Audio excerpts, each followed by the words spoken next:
So that was the full mix using samples from Hollywood Orchestra. And now let's get into the nerdy stuff. Let's start by looking at this oboe track here. I'll play back some of the track first and then talk about what's going on with the MIDI, because there's a number of sequencing techniques that are applied across most of the tracks in this project.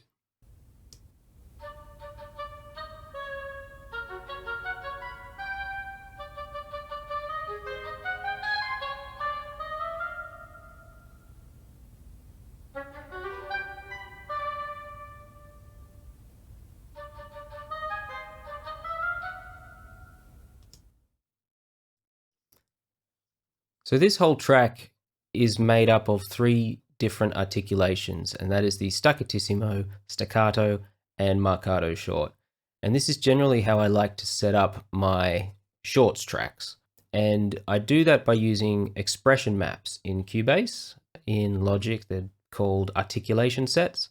What I like about expression maps is that it's really quick and easy to audition different sounds for different notes. You can see here, I can take these 2 short notes and switch between the marcato, staccato, or staccatissimo, play it back, decide whether I like it or not, try a different articulation or leave it. And I find that really helps with injecting realism into a phrase. So looking at this little phrase in particular, you can see how the articulations jump back and forth between the longer shorts and the shorter shorts to really kind of sculpt that phrase.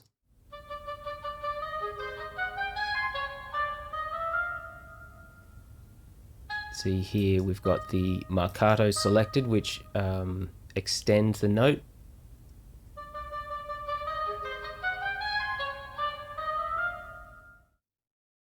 Now I've opted to use expression data here so that I can keep the same sort of tone and performance of this specific velocity sample, because when you reduce the velocity, the sample that it plays back is very different in attack and character.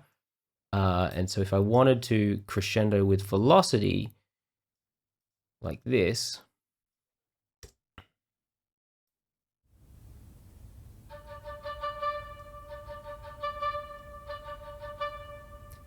you know, it'll work for some instances, but I find the low velocity in this oboe is a bit too breathy and not kind of confident enough in its performance. So instead, I went with the higher velocity, a more confident sample choice, and just drew in the crescendo myself.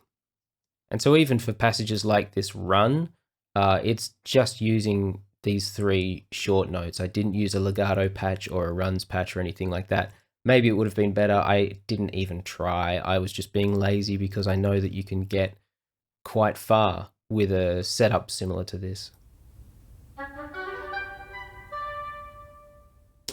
Now, one important thing for me when I'm relying on only the short notes, you'll see that I'm forcing the length with the MIDI data itself.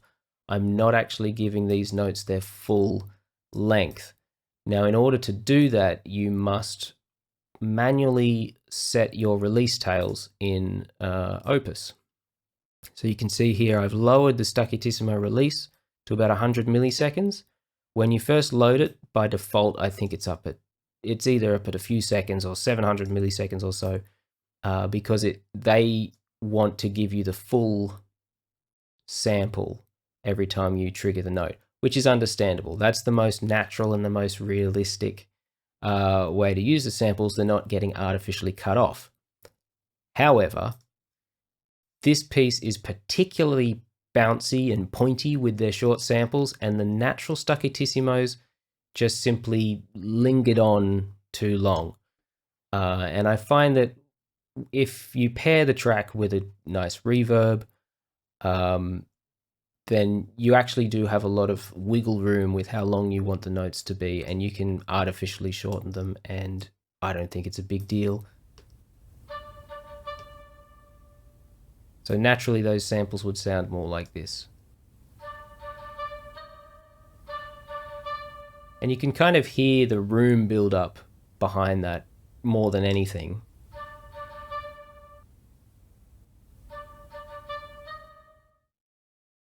So it takes out a little bit of the wishy-washiness.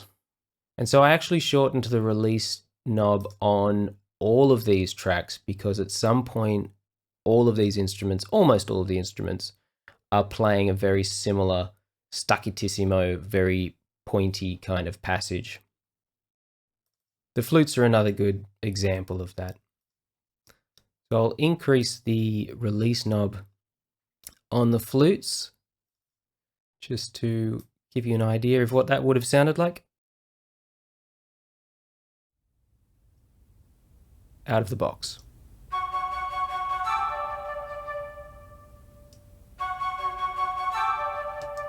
You know, it's not too bad, but it gets a little bit soupy. So by turning the release knob down to, I go around 100 milliseconds.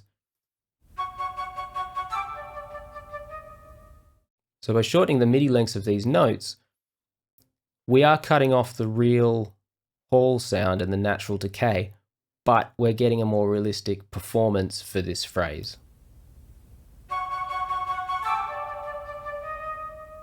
As opposed to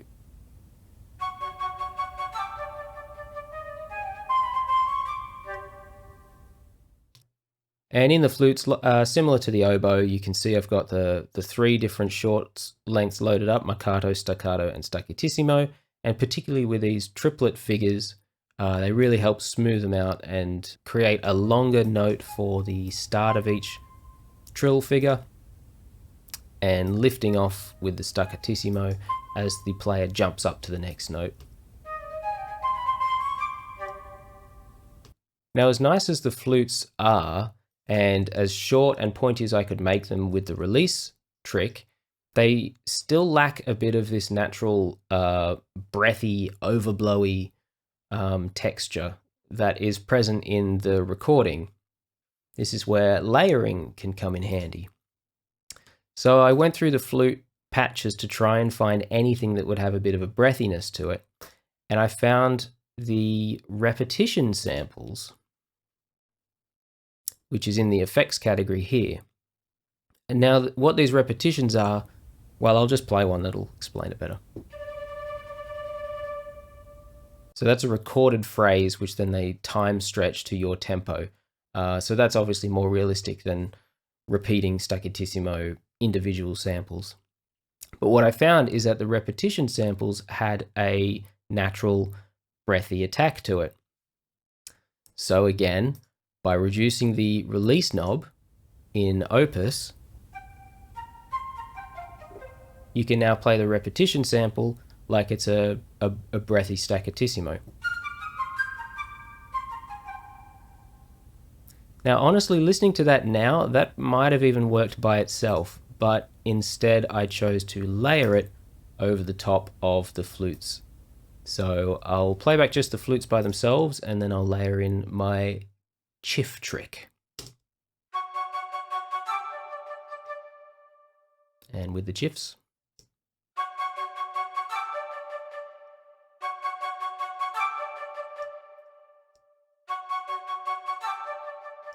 It's subtle, but I think it makes a big difference in context, particularly in the crush note here. Autosave. In the crush note here, jumping down from the E to D is where it's most noticeable for me.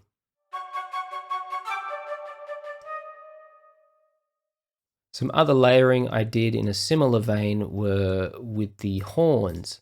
Now, I was trying to use the 2 horns patch for the majority of the horns part.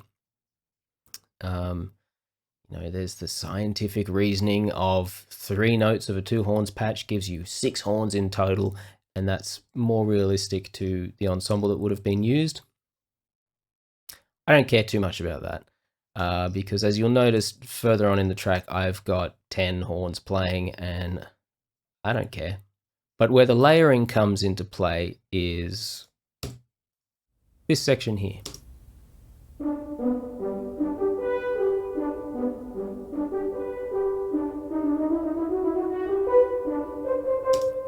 Now that was just the 2 horns, and it's pretty good, but again, I felt like it could have had more of an attack, some more conviction behind the performance. Now I can try increasing the velocity, moving it up a tiny bit here, and then that happens. So that, to me, that's an enormous jump in performance style, which makes it quite difficult actually to add variation with the short notes in velocity, because it's just going to be way too obvious. So I went looking through the shorts again to try and find this particular attack sound that I'm looking for. Couldn't find it in the 2 horns, but in the 6 horns, I found that their equivalent staccatissimo notes just had a little bit more brassiness.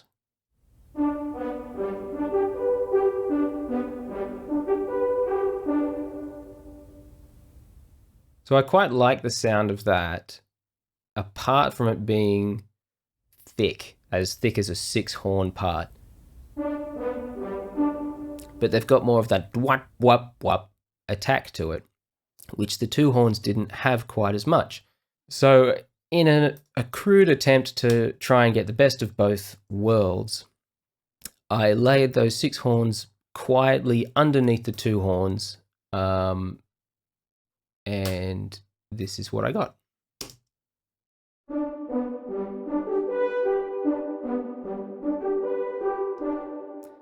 It adds a little bit of messiness in a good way, I think, for this piece, because it's kind of, pa pa. It's a comedy track, a bit of messiness is kind of fun. But just to compare that to the 2 horns alone,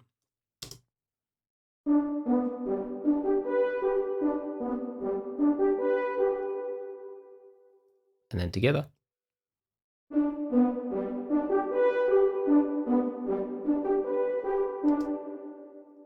I quite liked how that combo turned out. The solo horn above it, just for adding the extra voices when they split into divisi chords.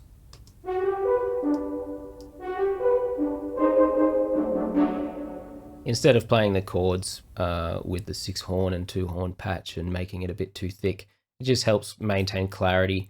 But by keeping the 2 horn and 6 horn sound as the top note of the chord, it retains enough thickness that it doesn't sound suddenly thin by swapping from 6 horns to solo horn. It keeps some consistency with the roundness of the tone.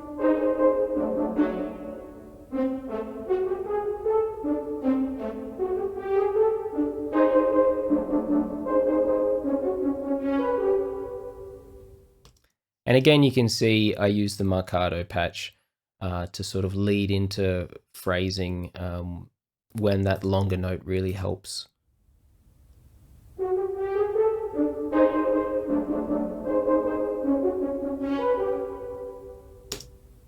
Even this one, if that was just set to the staccato the whole time, you get this.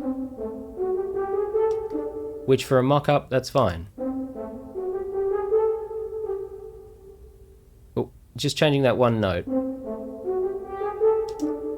Now sounds like a person is playing it, right? All right, what else?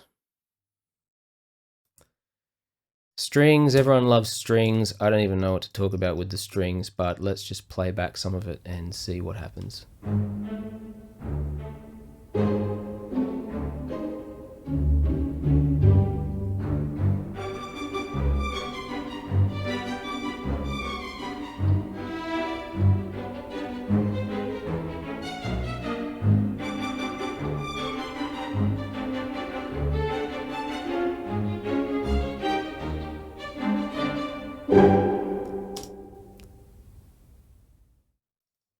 So the violin 1 part is another great example of the articulation switching madness. Sorry if this is small on your screen. I use a big screen. To play back the violins 1 by themselves.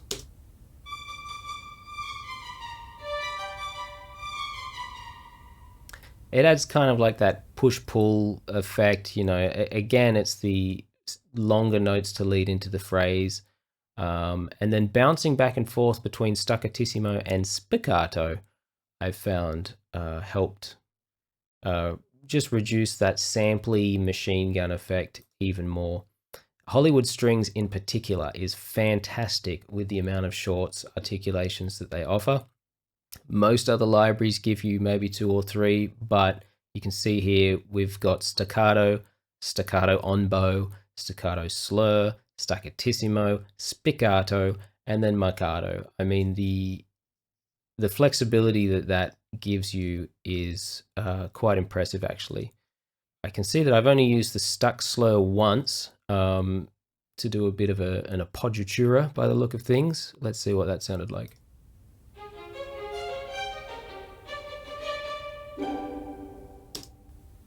Now, in the context, that sort of thing, that probably could have been anything. I mean, if I make both of those spiccato so that it's the same as the notes preceding it, it would sound like this. That's kind of what you'd hear in most mock-ups, to be honest, but by playing around, finding stuck slur into a staccato, honestly, I'm still thinking that's not quite perfect and I'd love to keep tweaking it, but that is the life of a mock-up madman. I don't know if this is interesting or not, but let's play back some brass by itself.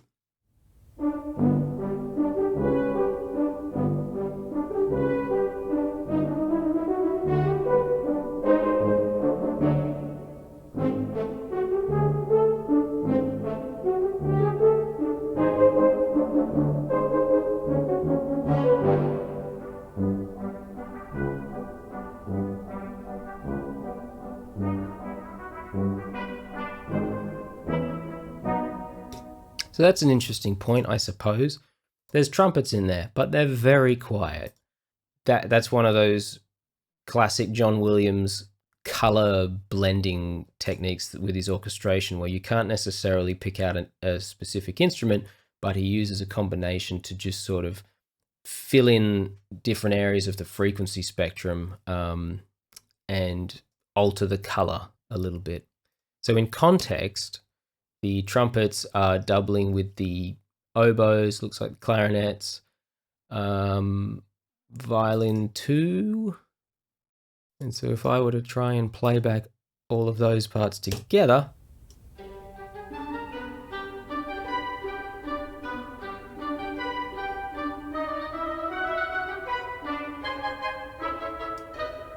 you don't necessarily hear the trumpet in there, but it is adding something to the color, I guess. Who knows, maybe he wrote the part for the trumpet so that they didn't feel neglected. That's a real thing. The harp part is very exciting, as you can see, but I suppose there's something we can talk about there, again with just the choice of articulation.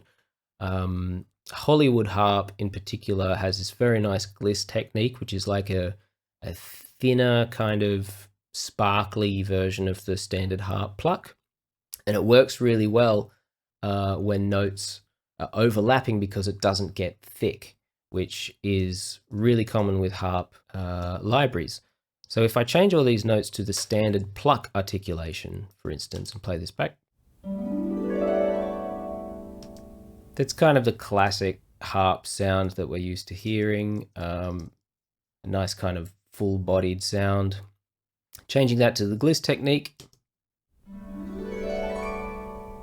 right? Hear the difference. What I like to do is start with a pluck long and end with a pluck long. What else? What else? On the production side of things, I guess we'll look at the mic positions. Now, I definitely made use of the mic mixer in a lot of these tracks. For the woodwinds, I like them being in focus in this track. I mean, they are in the reference as well, somewhat. But I actually did this exercise to try out Hollywood orchestral woodwinds more than anything, because as a library, it often gets a pretty bad rap online. And so I was curious. And so I've made them kind of the focus. I've kept the main mic, which is the Decatree, as the central mic, which keeps all of the woodwinds more centered. If you start to use the surround mics, then they get much wider, which is great for certain contexts. For this one, I like them in the center, and instead the strings and the brass were wide, surrounding those woodwinds. The flutes in particular benefit a lot from having some close mic. Typically, I would use the mid mics as my close.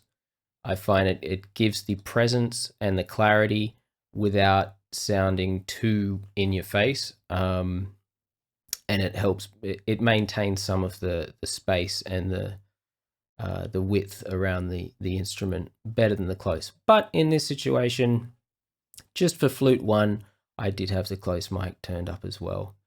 I think for the flute 2 is just the tree mic, because it's a divisi part. It's an extra voice. It's never the leading voice. It's just kind of there to help supplement the sound a bit. And I also used the new R3 ensemble, which was introduced with the Opus update. It's got sort of that natural ensemble tone about it. It's not so pokey. It sits in the mix a bit easier without having to tweak things. And so I did use that, particularly towards the end, where you can see I don't use the flute 1 at all, and instead I just use the flutes R3 ensemble with my little repetitions chiff trick. And you can hear how that sounds like it's set back where they should be sitting in the orchestra. Then that's no longer a featured flute part, so I quite liked how that sounded there. But that was a tangent. The mics I used, again, just the main mic. Simple but effective for that. The oboe, which was the other featured instrument, now there's definitely going to be something going on there. And yes, mid mics -8. Again, leaning on the tree at Unity 0 dB as the foundation. Just adding in some of the mid mic to add in some more focus. Here's a little trick that I came up with as working on this. Opus has a really good range of effects plugins that you can insert into the mixer channels. And one of them that I used for this one is the delay. But I didn't use it like a typical musical delay that goes pop, pop, pop, pop. Just like that. In this case, what I've used the delay for is to try and line up the mid mics closer to where the main mics would be. So normally the mid mics and the close mics, they're getting the signal much faster than what the tree mics or the surround mics would, right? Because the distance, that's just kind of how fast sound travels. And so what that can do is create a sort of pre-delay in the sound where you hear the mid mic or the close mic 10 seconds, 20 seconds before you hear the surround mics, and it creates a slight flammy effect sometimes, which is actually really effective at creating a space. However, for this one, I was more looking for the clarity. And so by delaying the mid mics by 10 milliseconds, so feedback all the way to 0, by default that's up at 50%, feedback all the way to 0, 10 milliseconds, mix on full. It's now delaying this whole microphone signal by 10 milliseconds and lining it up closer to the tree mics. And it's a subtle effect, but I find that does enhance the clarity. So I'll see if we can hear the difference. I'll turn off the delay plugin at first and we can hear how it would have sounded out of the box.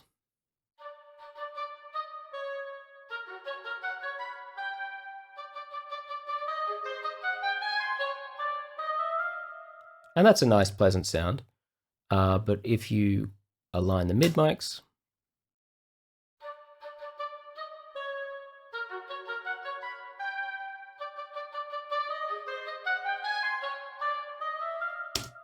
it's almost like it brings out the mid mic character more without actually adjusting the volume of it.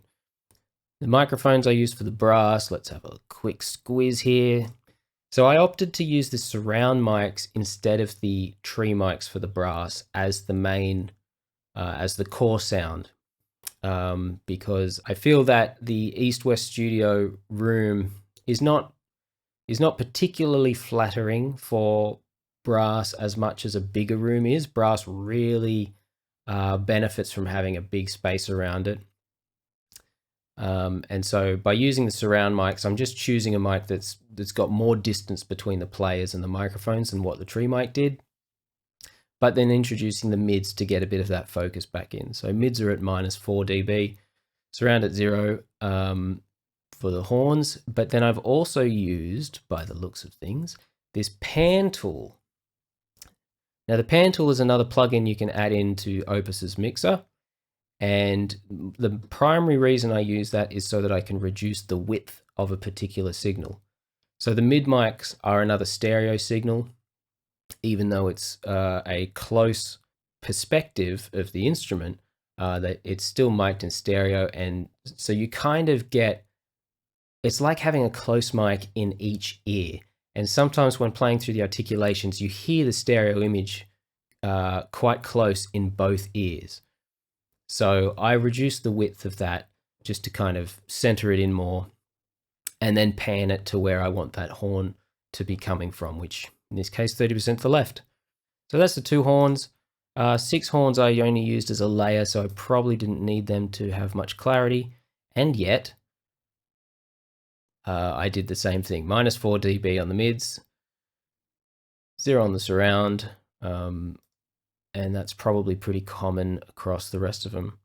Trombone Artu Ensemble, which is new for Opus. They have more microphone options, but I just used the same setup, slightly more mids signal than the horns. Chimbasso, exactly the same as the trombones, and the tuba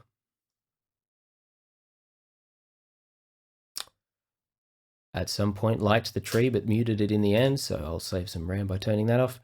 Same deal, surround plus mids with a little bit of extra close proximity there. Back to the harp microphones. I like the vintage close microphone. I find that has a rounder, warmer sound to it, and just paired with the tree, the main mics there. For the strangs, so for the shorts, I definitely like to have the mid mic in there to some extent. It's -8 dB, which is enough to poke through a little bit, but not enough to be the dominant signal. And just like the brass, I'm using the surround mics as the main signal there. Just to confirm on the second violins are using the tree. The main mics plus mid, not the surround. Cello, surround plus mids. And the basses might be the same. They are the same. So there you go. My sort of default strings and brass mix is the surround mics plus the mids to add the clarity back into it. I find that is the most effective way at achieving the John Williams, Abbey Road, more kind of spacious sound. Reverb does help a lot, particularly with East West, and so I'll look at the mixer and the reverb section, the reverb situation, to go through that. Now I set up a reverb for each section, so I have a strings reverb, woodwinds, brass, percussion, etc. And that is so that I can print the reverb onto the stems when I create stems. I'll turn off the section reverbs, and I have one master reverb that's just on the whole mix at the end here. By bypassing all that, this is the dry, out-of-the-box sound of Hollywood Orchestra with no reverb. You're gonna love it.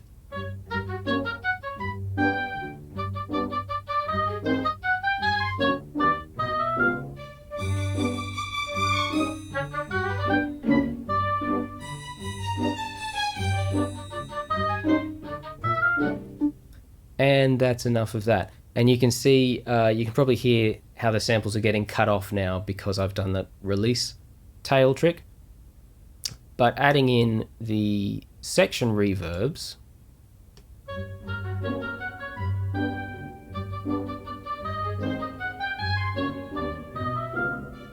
it's not a big wet sound, but it's an enormous difference at just making it sound like it's in a nice space. Now, routing and mix setup is a pretty big topic, but just as a really quick overview, I have my mix console set to 3 main different layouts, or what do they call it here? Visibility configurations. And so there's 3 kind of stages of mixing that I do. And the first one is purely at the instrument level. You can see all of my tracks here are instrument tracks. They're not MIDI tracks, they're instrument tracks, which in Cubase means that each one of these channels has its own mixer channel. It has its own audio output and signal. And so this is how they show up in the mixer themselves. Now, I tend not to do any mixing at that stage because, as you can see, I've got 2 different Flute 1 tracks, right? If I want to actually change how Flute 1 sounds in the mix, then that's when I go into my groups section, where I have all those tracks funneled into a single Flute 1 track. And you can see the same thing with, say, the oboe. I mean, I do have them set up as oboe 1, oboe 2, and oboe 3, but when it comes down to it, they're all being affected by the one oboe channel here in the groups. So this is where I'll do my main mixing. The instrument setup are tiny tweaks that I expect to never want to undo. So in the groups where I do my main mixing, this is where they will be sending to a reverb. All my woodwinds sending to the woodwind reverb, brass sending to the brass verb, etc., etc. So there's slight variation between the send levels here, a couple of dB here and there. I usually start at -3 when I'm using spaces as the reverb, and will add in more or take away more just as I see fit. And in terms of actual plugins and processing, you can see there's very little going on. I actually do have a lot of disabled plugins in here. The ones that are not blue, you can ignore them. They're from a previous project that I was working in. Only the blue plugins are what's being used. And so Frequency, which is the Cubase stock EQ, there's a few of them just for EQ changes. Studio EQ, which is another stock EQ, but just sort of much more simple. Compressor and Imager. Imager is a neat plugin that they introduced in Cubase 11.5 or 12 even. It's quite new, but I use that to reduce the low frequencies width. So I just reduced the width to 50% of everything below 115 Hertz, in this case on the basses track. That's all it's doing. And so they are all stock plugins, and there are very few of them. But just to try and have a look at what they might be doing. The oboe, our featured soloist, 2 dB at around 325 hertz. That's attempting to add a bit more body to the sound. This sort of frequency range, it's a bit like a roominess and a boominess range. If something's recorded in a small room, it often doesn't have a lot of energy around this area. If you compare it to a sample from Spitfire, for instance, they have a lot of low end energy around this area. So if you want to try and put something like VSL or East West into a Spitfire-y room, then just bumping up some of this 200 to 350 hertz area can help sort of fill out that. But then conversely, cutting back on the 1K in particular. 1K is a very boxy frequency that East West sort of suffers from a little bit in some of their instruments. And samples in general will often have a big build-up at 1K. So scooping that out helps. And then 2.5K or 2.8K in this case is a bit of the harshness of the oboe, as it's a very... you kind of want a sweeter sounding oboe at the beginning of this track than a nasally one. Looking at the horns, similar thing to the oboe, a bump at 200 hertz just to add a bit more kind of room boom, and a little cut at 1K.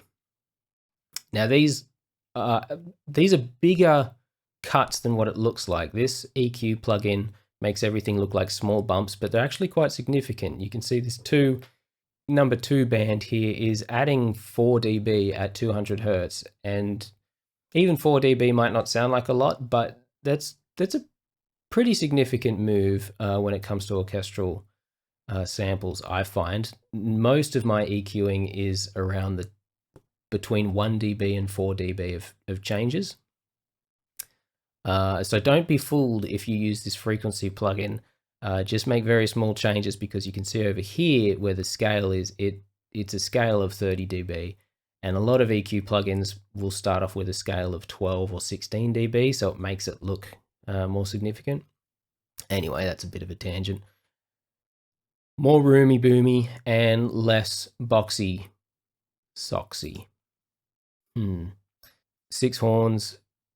In fact, probably the solo horn too. Yeah, all of my horns are following the same kind of contour there. A little bit out in the boxiness, a little bit more in the boominess, roominess. Tuba, I probably tried to enhance the low end.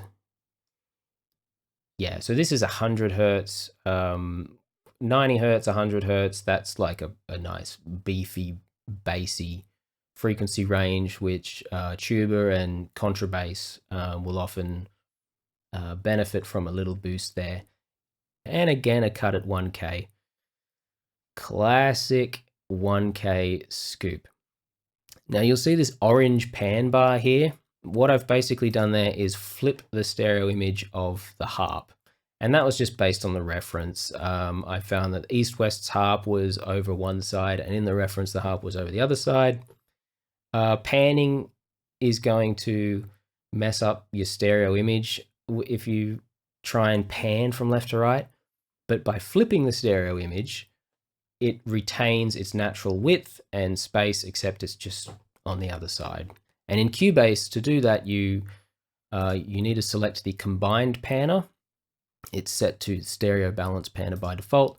And then if you click and drag all the way up, it turns orange, which lets you know it's flipped now. You've got the R on the left and the L on the right. Very minimal panning on horn, trumpets. Now you can see again, there's some slight panning on the horns as a horns group and the trombones group.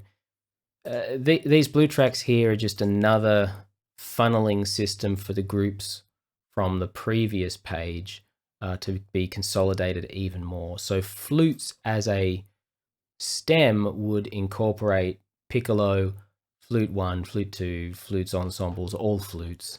And this is more for when I'm exporting stems. It just makes it easier when it's in less tracks than if I were to do a multi-track based on these groups, you're going to get a lot more tracks, and it's sort of unnecessary at that point. So by this, I can take my whole horn section, including the soloist, the A2 ensemble, and the A6 ensemble, and I am reducing the width of their signal so that there's less coming from the right, and that essentially just positions them wider to the left, which is very different to using the balance panner and pushing them over to the left, because you're still going to have signal in the right. It's just going to be lowered in volume. That's how a balance panner works. But by using the combined panner and trimming it in like that, it's literally taking all of the signal out of that last 20% of the right side, if that makes sense. So the reverb I'm using is Spaces, as I might have mentioned before. It comes with Composer Cloud and thus Hollywood Orchestra. So if you have Hollywood Orchestra and Cubase, there is nothing here that you can't do. It's all stock plugins plus Spaces. And the presets I've used is the new Abravanel presets. These came with Spaces 2. They weren't in Spaces 1. My mock-up here does not sound like the original track. It wasn't ever meant to. It's just meant to sound nice for what it is, and I think it does do that. So once everything goes through the groups there, the EQs, gets a bit of reverb, it all goes to these colored stems here, which I have no processing on whatsoever except for the choir, which was not used in this project, and then the orchestral master, which is where I'll do all of my processing over the orchestra. And the only reason I have that separate to my final music mix is because sometimes I use synths, or maybe guitars or drums or piano or something non-orchestral. Those will all feed into a different, they will bypass the orchestral master track and go straight into the music mix. But for this one, which is all orchestral, my entire mastering chain here, Spaces, using the digital Hollywood Hall and an imager like I showed before. Again, all it's actually doing, these three bands are untouched. The lowest band is reducing all frequencies below 150 Hertz. It's reducing their width to 50%. That's it. That's a pretty common thing to do, just to control your sub and bass frequencies. Honestly, that probably doesn't need to be that high at 150. I mean, around about 75 Hertz would just control more of the sub region. That was obviously just a quick fix, but it can help clear up some muddiness. And then the stock maximizer just to boost the volume up. So that's literally it. I mean, there's no EQ, there's no tape saturation or like hardware emulation. It's a bit of reverb, but it is a very nice one. I really like this digital Hollywood Hall. It's got some thickness to it. I think I bumped up the pre-delay. That might have been 30 milliseconds to begin with. And then I take the dry signal down by 1 dB. And this combination just helps take your whole mix and just place it back a tiny little bit in your overall space. I'll play the whole thing without this reverb and then play it with.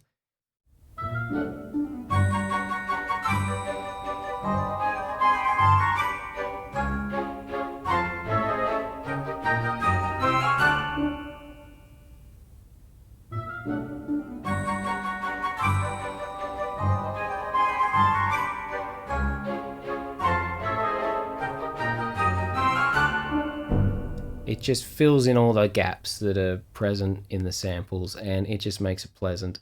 And all of the orchestral recordings, like on John Williams scores and that sort of thing, they all have a digital reverb on the top to do exactly that. Now, this was a very hodgepodge kind of video slapped together quickly, but hopefully you got whatever you were wanting out of that. Obviously, feel free to let me know if there's something I missed or any questions. Thanks for watching.